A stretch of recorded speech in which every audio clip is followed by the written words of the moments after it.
Avant de vous présenter cet épisode, nous tenons à vous avertir que nous y évoquerons le sujet difficile du suicide.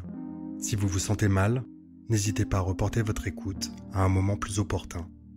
Si vous ressentez un malaise important et que vous ne savez pas comment en sortir, n'hésitez pas à consulter un professionnel de santé ou à appeler le 3114. En cas d'urgence, composez le 15. Place des sciences.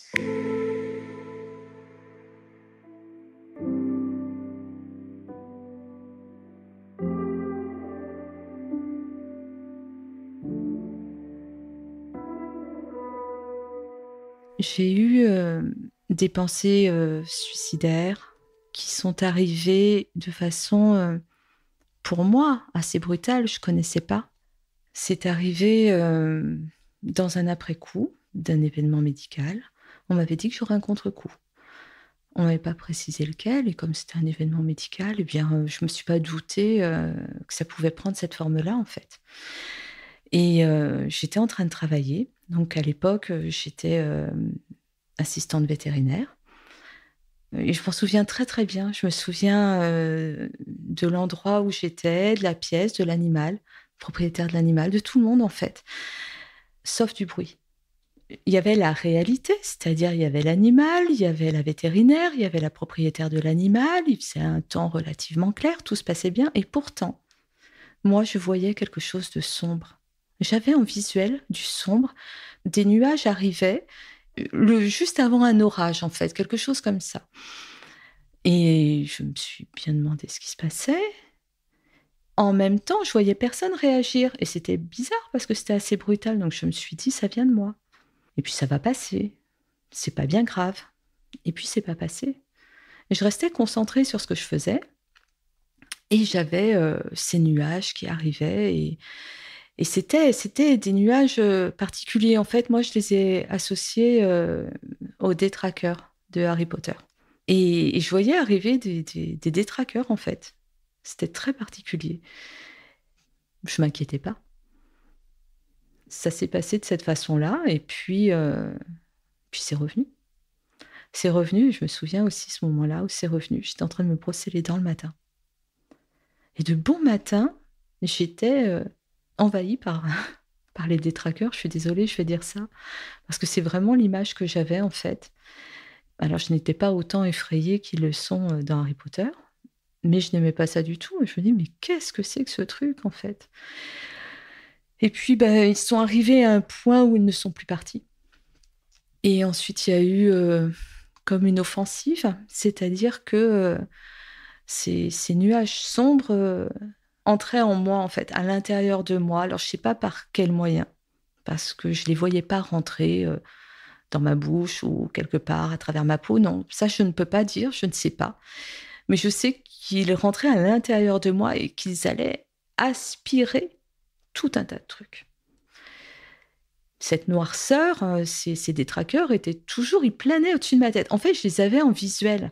Et c'était ça qui était perturbant. C'est-à-dire que je voyais bien qu'ils n'étaient pas là. Je voyais bien mes murs, tout ça. Je regardais en hauteur. Je voyais bien qu'il n'y avait rien.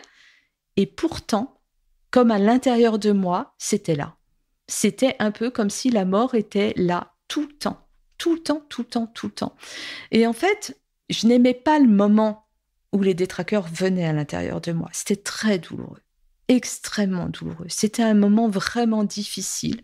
Ça puisait à l'intérieur de moi, ça ressortait avec une partie de moi, en fait. D'autres pensées sont arrivées. Par exemple, je me souviens avoir pris ma voiture. J'habitais dans une forêt. Et, enfin, pas très loin d'une forêt, il y a des arbres partout. Je me demandais s'il fallait pas que je mette la voiture contre un arbre, en fait.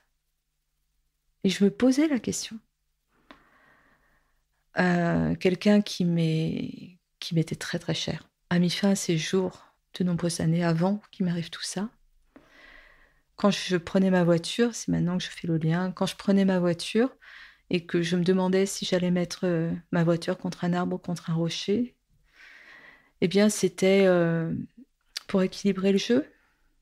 C'est pas un jeu, hein.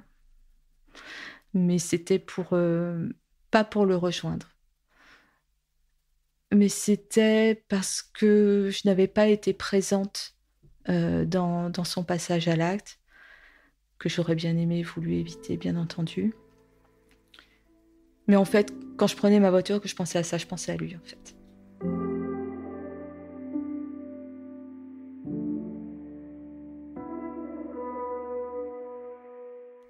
Je me suis reprise, en fait. Tout de suite, je me suis reprise avec cette énorme douleur. Et je me suis dit: «Je vais pas remplacer une souffrance par une autre souffrance». C'était pas envisageable, en fait. Ensuite, clairement, j'y connaissais rien. Enfin, je connaissais pas ce qu'étaient les tentatives de suicide, les suicides, et cetera. Je les connaissais du point de vue, sociétal, du point de vue de l'information, et j'en avais des représentations. Et pour moi, il fallait être au fond du trou, il fallait être vraiment pas bien, et moi, j'allais mieux. Et je me disais: «Pourquoi en allant mieux, est-ce qu'il se passe ça, en fait? C'était pas normal». Et donc ça a été un moment qui m'a permis d'aller vers le soin. À ce moment-là, j'ai repris contact avec ma psy. J'ai choisi, de la contacter et de lui faire part de ce qui se passait. Ce que j'ai adoré, vraiment, mais vraiment, ça a été un grand moment, c'est que contrairement à ce que j'avais imaginé avant, parce que j'avais un peu peur de dire ça, j'avais peur d'être sermonnée, en fait. J'avais peur qu'on me dise: «C'est pas bien» ou «Il faut pas penser à ça, mais tu as tout pour être heureuse», et cetera, et cetera. Et elle l'a très bien accueilli. C'était vraiment très agréable la manière avec laquelle on a pu en parler. En fait, on en a parlé comme d'un autre sujet. Et loin de banaliser les choses, elle l'a vraiment pris, d'une manière où je me suis pas sentie mal de parler de tout ça, ce qui m'a permis de pouvoir, parler davantage et d'accéder à un soin qui m'a vraiment aidée.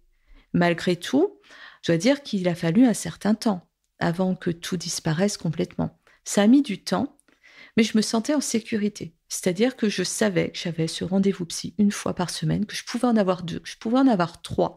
Elle m'avait mis à l'aise avec ça, et que je pouvais, voilà, avoir accès à ce soin, et ça me faisait du bien. Le fait d'évoquer tout ce dont on évoquait, ça me faisait du bien. C'était rassurant. J'aimais bien l'idée d'être traitée comme une personne comme une autre, en fait.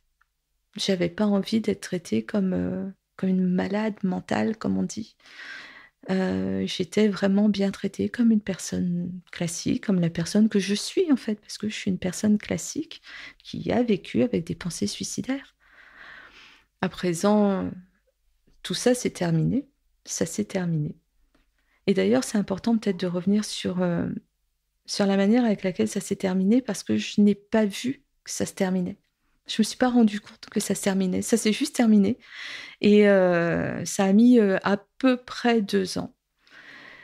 Mais il y a quand même un préalable. Je pense que ça s'est terminé peu de temps après que j'ai réussi à en parler à ma meilleure amie, à ma fille. Et je me souviens aussi de ce moment-là. Et en fait, j'essaye de me référer à ces moments que j'ai, en mémoire, qui sont marquants. Je me souviens d'un été où on était sur la terrasse chez moi, et ma fille évoquait, des choses difficiles la concernant. Et j'ai vomi mes pensées suicidaires. Je leur ai avoué, en fait, avoué comme si j'étais coupable de quelque chose. Et bah, elles l'ont, elles aussi, très bien accueilli. Et elles étaient un peu subjuguées parce que: «Mais ça fait 2 ans que tu vis ça, tu nous en as pas parlé». Mais elles ne m'ont pas culpabilisée avec ça, elles étaient juste surprises. Et là encore, j'ai été traitée, comme une maman, comme une meilleure amie, et ça n'a pas posé de problème, en fait. Elles ont entendu, et ensuite nos relations sont restées identiques, elles n'ont pas été modifiées, et voilà. Donc ça, je pense que ça fait partie des choses qui sont vraiment très importantes. Pour moi, en tout cas, ça a été très important. Et ensuite, c'est parti. Mais parti complètement.